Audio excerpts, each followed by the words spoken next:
जय हिंद साथियों, कैसे आप लोग। मैं ब्रजेश आपका अपना यूट्यूब चैनल पर स्वागत करता हूं। साथियों, आप लोग जल्दी से लाइव क्लास के लिए हो जाइए तैयार। एक बार फिर से आप लोग के लिए जीके जीएस का शानदार मॉक टेस्ट सीरीज लेकर के आया हूं। ये आप लोग के सभी एग्जाम के लिए रामबाण साबित होगा। तो एक बार वीडियो को यही बात पर शेयर कर दीजिए और आपके जितने भी मित्र हैं एक बार ये चैनल को सब्सक्राइब करने के लिए जरूर कहें। जो अभी तक हमारे चैनल को सब्सक्राइब नहीं किए हैं तो एक बार आप लोग चैनल को सब्सक्राइब करें और बेल आइकन को बगल में आपका घंटी होगा, घंटी को एक बार टनटना दीजिएगा ताकि आप तक नोटिफिकेशन पहुँच सके।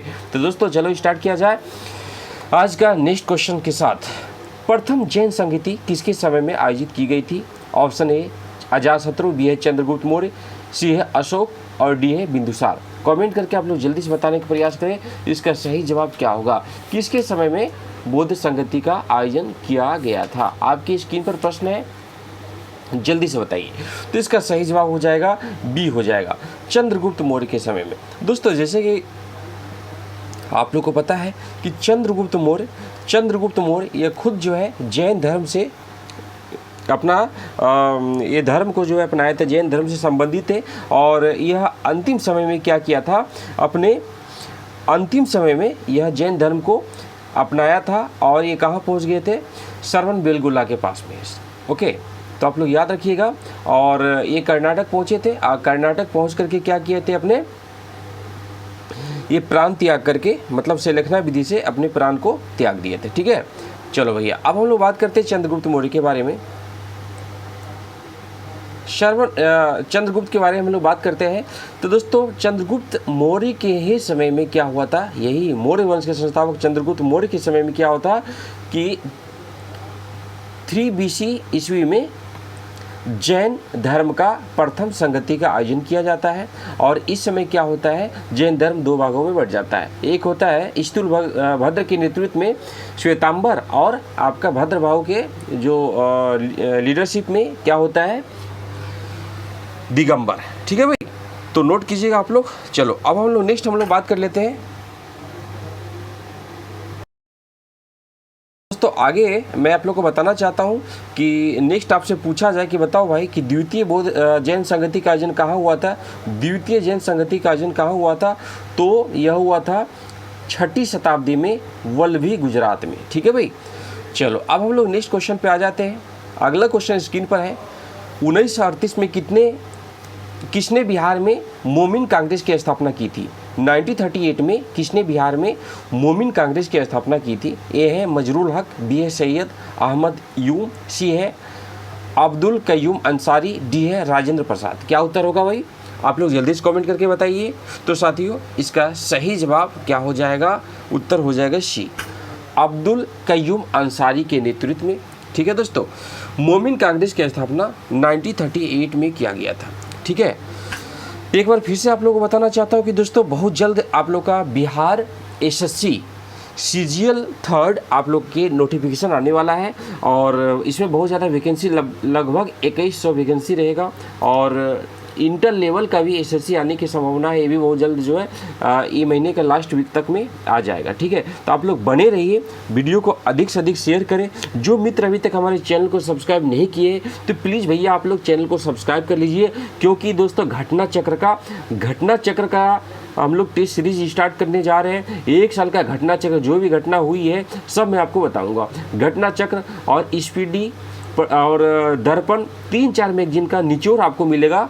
बस आप लोग बने रहिएगा। ठीक है, और एक विशेष सूचना और है कि आप लोग को पता है कि प्रत्येक एग्जाम में आजकल NCERT से बहुत ज़्यादा क्वेश्चन पूछा जा रहा है। NCERT, तो NCERT भी हम लोग स्टार्ट करने जा रहे हैं। 6ठी क्लास से लेकर के आप लोग का 11-12 तक NCERT में यही चैनल पर प्रोवाइड करूंगा। ठीक है, आप लोग को हिंदी इंग्लिश बाइलिंगुअल में मिलेगा। तो अपने मित्रों तक ये चैनल, यह जो टेस्ट सीरीज हो रही है, ये अपना चैनल है, हर जगह पहुँचाने का प्रयास करेंगे। और जो अभी तक हमारे टेलीग्राम से नहीं जुड़े हुए हैं, टेलीग्राम से जुड़ जाइए। टेलीग्राम पर क्या होगा, किस नाम से? GK with Brajesh sir, GK with Brajesh sir के नाम से क्या है, टेलीग्राम चैनल है। प्रतिदिन न्यूज़पेपर और मॉक टेस्ट सीरीज में प्रोवाइड करता हूँ। ठीक है, चलो भैया अगला क्वेश्चन है। मौर्य काल में कर्मानीतिक होता था। कर्मानीतिक किसे कहते थे? प्रमुख न्यायाधीश को, राजकीय कोष का अध्यक्ष को, उद्योग एवं कारखाना का अध्यक्ष को, या कारागार का अध्यक्ष, किसे कहा जाता था? आप लोग कमेंट करके बताइए। चलो भाई, तो इसका सही जवाब क्या हो जाएगा? आप लोग जवाब देते रहिए, सी हो जाएगा। उद्योग एवं कारखानों का अध्यक्ष जो होते थे उनको क्या कहा जाता था? कर्मानीतिक कहा जाता था। अब चलो थोड़ा सा भाई समय लेता हूँ, लेकिन मैं पूरा कोशिश करता हूँ आप लोग को एक्सप्लेन करके बताने का मैं प्रयास करता हूँ, ठीक है। चलो भाई पूरा डीपली मैं आपको बताऊँगा। अब हम लोग बात कर लेते हैं कहाँ किसको क्या कहा जाता था। मौर्य काल की हम लोग बात करते, कुछ अधिकारी के बारे में बात करते हैं। राजकीय कोष अध्यक्ष जो होते थे, राजकीय कोषाध्यक्ष जो होते थे, कोषाध्यक्ष, इसको क्या कहा जाता था? कोषाध्यक्ष को क्या कहा जाता था? इसको सन्निधाता कहा जाता था। कई बार एग्जाम में पूछा गया सन्निधाता किसे कहा जाता था? सन्निधाता, याद रखिएगा, कोषाध्यक्ष को सन्निधाता कहा जाता था, ठीक है भाई। क्या कहा जाता था? सन्निधाता कहा जाता था, ठीक है। अगर आपसे पूछा जाए कि बताओ कि न्यायाधीश को क्या कहा जाता था? न्यायाधीश को क्या कहा जाता था? तो याद रखिएगा न्यायाधीशों को कहा जाता था दोस्तों व्यवहारिक। याद रखिएगा कि मौर्य काल में न्यायाधीश को व्यवहारिक कहा जाता था, ठीक है भाई। तो इस प्रकार से एग्जाम में क्वेश्चन पूछा जा सकता है। कारागार के जो अध्यक्ष होते थे उनको क्या कहा जाता था? कारागार के जो अध्यक्ष होते थे उनको क्या कहा जाता था? उनको प्रशासता कहा जाता था। उनको क्या कहा जाता था? प्रशासता कहा जाता था, ठीक है। चलो भाई, तो राजकीय कोषाध्यक्ष को सन्निधाता कहा जाता था और न्यायाधीश के जो प्रमुख होते थे व्यवहारिक कहा जाता था, ठीक है भाई। और उद्योग से रिलेटेड जो थे उसको क्या कहा जाता था? उद्योग एवं कारखाना के अध्यक्ष को क्या कहा जाता था? कर्मानीतिक कहा जाता था। अब आ जाते हैं नेक्स्ट क्वेश्चन पर।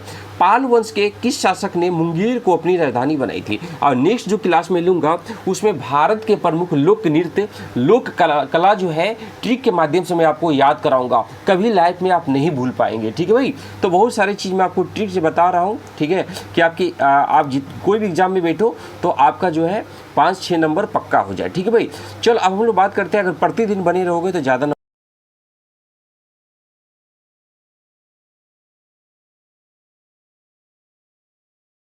प्रतिशत मार्क्स तो आपको मिल ही जाएगा भाई। आप लोग बराबर लगे रहोगे तभी एक दिन आओगे बोलोगे सर इतना तो फिर नहीं मिल पाएगा। ओके, पाल वंश के किस शासक ने मुंगेर को अपनी राजधानी बनाई थी? ये एग्जाम में पूछा गया, बीपीएससी में कई बार पूछा गया। क्या बताओगे? पाल वंश के किस शासक ने मुंगेर को अपनी राजधानी बनाई थी? धर्मपाल, देवपाल, महिपाल या रामपाल? तो दोस्तों इसका सही जवाब क्या हो जाएगा? तो इसका सही जवाब हो जाएगा देवपाल, महिपाल, रामपाल। चलो तीनों ऑप्शन बता रहा हूँ, तीन ऑप्शन में बताओ क्या होगा। तो दोस्तों इसका उत्तर हो जाएगा महिपाल। महिपाल का शासन काल की अगर हम बात करते हैं, ओके, तो सॉरी देवपाल हो जाएगा, बी हो जाएगा, महिपाल नहीं होगा, देवपाल क्या हो जाएगा? इसका उत्तर हो जाएगा, याद रखेंगे आप लोग, इसका सही जवाब हो जाएगा देवपाल हो जाएगा। अगर हम बात करते पाल वंश के संस्थापक कौन थे? फाउंडर की बात करते हैं, इनके संस्थापक कौन थे? एग्जाम में पूछा जा सकता है पाल वंश के संस्थापक कौन थे? तो क्या बताओगे? इनके संस्थापक गोपाल था, गोपाल। 750 ईस्वी में क्या किया कि बंगाल में क्या किया? पाल वंश की स्थापना किया। उसके बाद बिहार भी इनके नियंत्रण में हो गया और उसके बाद आगे चल करके आप देखेंगे कि पाल वंश की जो शासक थे गोपाल, इन्होंने उदयनपुरी जो है विश्वविद्यालय की स्थापना किया था। उसके बाद दोस्तों धर्मपाल भी आता है, इन्होंने विक्रमशिला विश्वविद्यालय की स्थापना किया, ठीक है।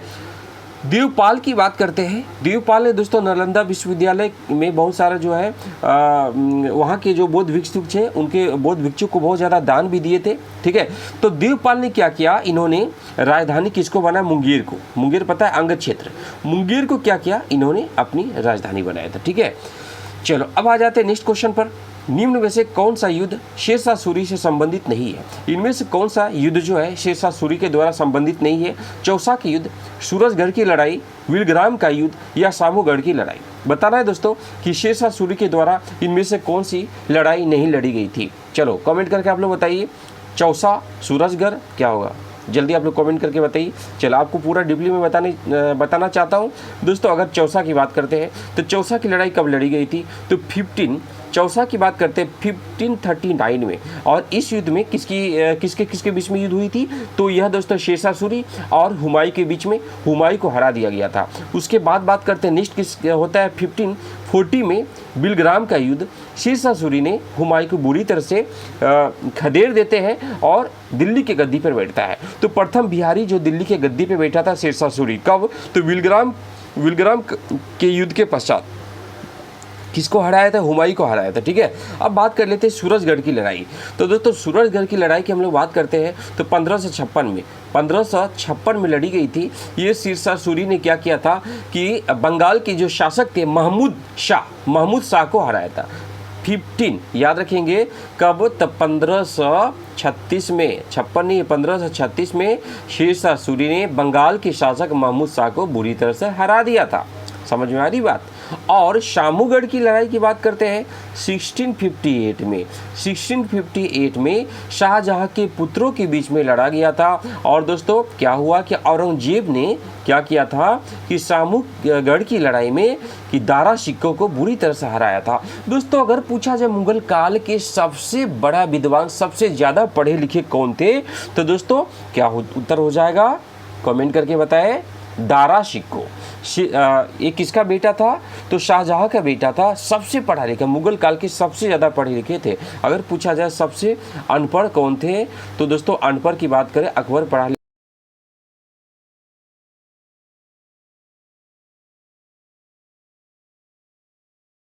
बीच में लड़ी गई थी। ठीक है, अब आ जाते हैं नेक्स्ट क्वेश्चन पर। पृथक बिहार के लिए दिल्ली में शाही दरबार का आयोजन कब किया गया था? 10 दिसंबर 1911, 11 दिसंबर 1911, 12 दिसंबर 1911 या 13 दिसंबर 1911? क्या उत्तर होगा? पृथक बिहार के लिए दिल्ली में शाही दरबार का आयोजन कब किया गया था? तो दोस्तों नोट कर लीजिएगा, एक ठीक में बता रहा हूँ, कभी भूलोगे नहीं। 11 के बाद क्या होता है? 12। ठीक है, तो 12 दिसंबर 1911। तो दोस्तों नोट कीजिएगा। तो कौन आया था? तो दोस्तों ब्रिटेन के जो राजा थे, ठीक है, तो पंचम, जॉर्ज पंचम आए थे 12 दिसंबर 1911 को। और क्या हुआ था दोस्तों?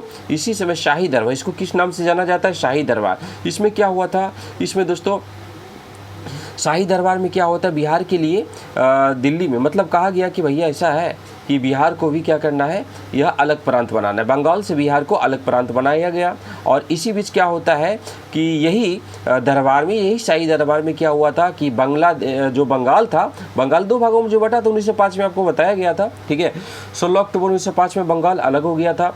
और उसके बाद विरोध बहुत ज़्यादा होने के कारण फिर से शाही दरबार में कहा गया कि भैया फिर भी बंगाल को भारत में मिला दिया जाएगा। मतलब वेस्ट बंगाल और जो ईस्ट बंगाल था दोनों को एक साथ मिला दिया गया। ठीक है, चलो भैया अब आ जाते हैं नेक्स्ट क्वेश्चन पर। और बिहार के बारे में आप समझ गए। तो बिहार को अलग प्रांत बनाया गया। 1936 में क्या हुआ? बिहार से उड़ीसा अलग हुआ। और 2000 में क्या हुआ? बिहार से झारखंड भी अलग हो गया। अगला क्वेश्चन आपकी स्क्रीन पर है, बिहार में गठित सोशलिस्ट पार्टी का प्रथम अध्यक्ष कौन थे? बिहार में गठित सोशलिस्ट पार्टी के प्रथम अध्यक्ष कौन थे? कमेंट करके आप लोग जल्दी से बताने का प्रयास करें, क्या उत्तर हो जाएगा? जल्दी जल्दी आप लोग बताओ कि बिहार में गठित प्रथम सोशलिस्ट पार्टी के प्रथम अध्यक्ष कौन थे? जयप्रकाश नारायण, महेश नारायण, आचार्य नरेंद्र देव या श्री कृष्ण सिंह जी? जल्दी कमेंट करके बताइए। तो दोस्तों इसका सही जवाब आप लोग जल्दी से बताने का प्रयास करें, उत्तर हो जाएगा सी हो जाएगा। ठीक है, सोशलिस्ट पार्टी की बात करते हैं।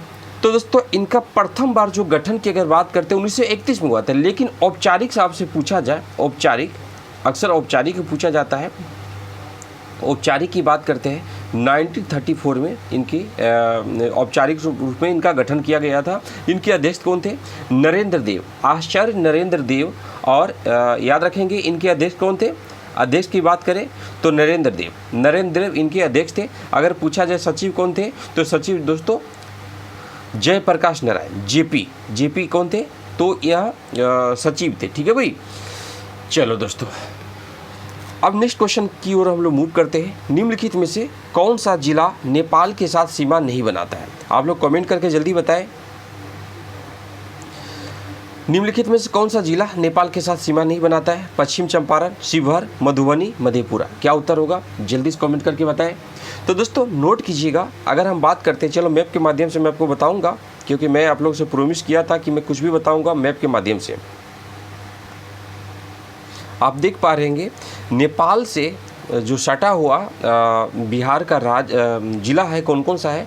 तो दोस्तों कैसे आप लोग याद रखोगे? सबसे पहले कहाँ चलते हैं? पश्चिम चंपारण चलते हैं। कहाँ चले? पश्चिम चंपारण चलते हैं।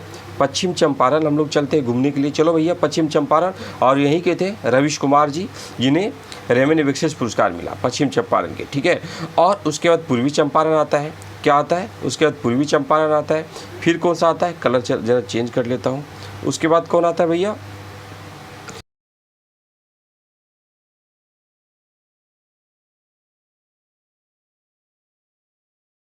लिए जाते हैं, एक ट्रिक बता रहा हूँ। पश्चिम चंपारण, पश्चिम से पूर्व आ जाओ, पश्चिम चंपारण, पूर्वी चंपारण सीता जी मधु लेने के लिए चलती है, ठीक है, मधु लेने के लिए चलती है तो मधुबनी हो जाएगा, ठीक है। उसके बाद कहाँ चले तो भैया मधु कहाँ मिलेगा, अरे खंबे पर मधुमक्खी का छत्ता लगेगा ना, तो पोल पर, तो सुपोल हो जाएगा। उसके बाद कहाँ चलते हैं तो पोल पर छत्ता मधुबनी का लगेगा, मध का, ठीक है, मधु का, तो उसको काटने के लिए चाहिए ना कुछ, तो आरी से काटा, ठीक है, तो अररिया। याद रखना, सीता जी मधु लेने के लिए चली, पोल पर छत्ता लगा था सुपोल, उसके बाद आड़ी से क्या क्या काटा, उसके बाद कहाँ चले किशनगंज, ठीक है। तो याद रखिए कुल जो है 7 जो जिला नेपाल के बॉर्डर से टच होता है, ठीक है भाई। चलो अब हम लोग नेक्स्ट क्वेश्चन की ओर मूव करते हैं। तो इनमें से कौन सा उत्तर हो जाएगा, अब आप लोग समझ गए, अरे शिवहर कहाँ से आएगा भाई, शिवहर नहीं होगा। तो शिवहर सबसे ज़्यादा डेंसिटी जो है शिवहर का है, आप लोग को पता होनी चाहिए कि शिवहर का सबसे ज़्यादा जनसंख्या घनत्व है, ठीक है। अब आ जाते हैं नेक्स्ट क्वेश्चन पर जो आपकी स्क्रीन पर है। बिहार होम रूल लीग की स्थापना किसकी अध्यक्षता में की गई थी, एनी बेसेंट, सरफराज हुसैन, राजेंद्र प्रसाद या मजरूल हक। बिहार होम रूल लीग की स्थापना किसकी अध्यक्षता में की गई थी, जल्दी से कॉमेंट करके आप लोग बताएं क्या सही जवाब होगा। स्क्रीन पर प्रश्न आ चुका है और आपको सही जवाब बताना है। चलो भाई, बिहार होम रूल लीग की स्थापना किसकी अध्यक्षता में की गई थी, एनी बेसेंट, सरफराज हुसैन, राजेंद्र प्रसाद या मजरूल हक। मजरूल हक, ये मजरूल हक जी जो थे यह महात्मा गांधी के सबसे बेस्ट फ्रेंड थे, इनके साथ जो है लंदन में बैरिस्ट्री की पढ़ाई की थी, ठीक है। तो जब महात्मा गांधी बिहार आए थे, चंपारण सत्याग्रह में भाग लेने जब गए थे, तो पटना जब आए थे तो मजरूल हक के आवास पे ठहरे हुए थे, ठीक है भाई। तो मजरूल हक होम रूल लीग की स्थापना पटना में इन्होंने किया था। होम रूल लीग की स्थापना करने के श्रेय किसे दिया जाता है पटना में, तो दोस्तों मजरूल हक जी को दिया जाता है, ठीक है भाई, मजरूल हक जी को दिया जाता है। कब, तो दिसंबर 1916 में। होम रूल लीग के बारे में बता दिया था कि भारत में होम रूल लीग लाने का श्रेय किसे दिया जाता है, तो एनी बेसेंट को। एनी बेसेंट ने तिलक जी को कहा कि भैया होम रूल लीग से युवाओं को इकट्ठा करो ताकि अंग्रेज को हम लोग भगा सके, ठीक है। तो चलो भाई, बहुत अच्छा। अगला क्वेश्चन आपकी स्क्रीन पर है, जल्दी से कमेंट करके आप लोग बताते रहे। वीडियो को अधिक से अधिक अपने मित्रों तक शेयर करें। जो अभी तक हमारे मित्र वीडियो को हमारे चैनल को सब्सक्राइब नहीं किए तो चैनल को सब्सक्राइब भी करें और लाइक भी कर देना भाई। अगला क्वेश्चन, वर्ष 2024 में ग्रीष्मकालीन ओलंपिक खेल किस देश में आयोजित किया जाएगा। 24 में ग्रीष्मकालीन ओलंपिक खेल किस देश में आयोजित किया जाएगा। जैसे कि ग्रीष्मकालीन 2020 प्रत्येक 4 साल में होता है। 2020 में जापान के टोक्यो शहर में होने वाला था, कोरोना के कारण एक्सटेंड कर दिया गया। अब जो है यह 2021 में होने जा रहा है, ठीक है भाई। चलो आप लोग जल्दी से कमेंट करके बताइए इसका सही जवाब क्या हो जाएगा। 2024 में कहाँ होगा, अरे कहाँ होगा भाई बता दो। तो 24 में दोस्तों फ्रांस के एक शहर है पेरिस। 2024 में कहाँ होगा, फ्रांस के एक शहर है, कहाँ पर, पेरिस। पेरिस में आयोजित होगा। अगर पूछा जाए 2028 में क्या होगा, बोलोगे गुरुजी 28 भी बता दो, तो अमेरिका में होने जा रहा है। अमेरिका के लॉस एंजल्स में 34वां कहाँ होगा, 34वां आपका अमेरिका के लॉस एंजल्स में आयोजित होने जा रहा है। 33वां फ्रांस के पेरिस में। 32वां दोस्तों जापान के टोक्यो में, ठीक है। तो इस प्रकार से एग्जाम में क्वेश्चन पूछा जा सकता है, ठीक है भाई। चलो अब नेक्स्ट क्वेश्चन पर आते हैं हम लोग। अक्टूबर 2020 में प्रधानमंत्री नरेंद्र मोदी ने किसकी 75वीं वर्षगांठ के अवसर पर 75 रुपये मूल्य के स्मारक सिक्के का विमोचन किया। विश्व स्वास्थ्य संगठन, अंतर्राष्ट्रीय श्रम संगठन, खाद्य कृषि संगठन, संयुक्त राष्ट्र संगठन। जल्दी से कमेंट करके बताइए अक्टूबर 2020 में प्रधानमंत्री नरेंद्र मोदी ने किसकी 75वीं वर्षगांठ में 75 रुपये के मूल्य का स्मारक सिक्के को जारी किया। तो उत्तर हो जाएगा आपका ए विश्व स्वास्थ्य संगठन या अंतर्राष्ट्रीय श्रम संगठन, खाद्य और कृषि संगठन या संयुक्त राष्ट्र। क्या उत्तर होगा कमेंट करके आप लोग जल्दी से बताते रहिए। तो साथियों उत्तर सी हो जाएगा, खाद्य और कृषि संगठन। खाद्य और कृषि संगठन। स्थापना की बात करते हैं, इनकी स्थापना कब हुई थी। तो दोस्तों खाद्य और कृषि संगठन की स्थापना की अगर हम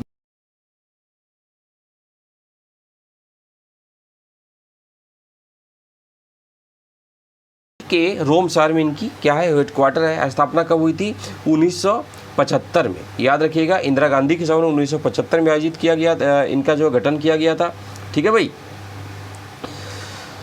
चलो 75वीं वर्षगांठ के शुभ अवसर पर प्रधानमंत्री ने 75 रुपये का सिक्का जारी किया। अगला क्वेश्चन है, केंद्रीय मंत्रिमंडल ने हाल ही में बिहार के किस शहर में प्रधानमंत्री स्वास्थ्य सुरक्षा योजना के तहत एम्स स्थापित करने की मंजूरी दी। बेगूसराय, दरभंगा, गया, मुजफ्फरपुर। जल्दी से कमेंट करके आप लोग बताने का प्रयास करें। स्क्रीन पर प्रश्न आ चुका है और आप लोग जल्दी बताएं, जल्दी से बताइए।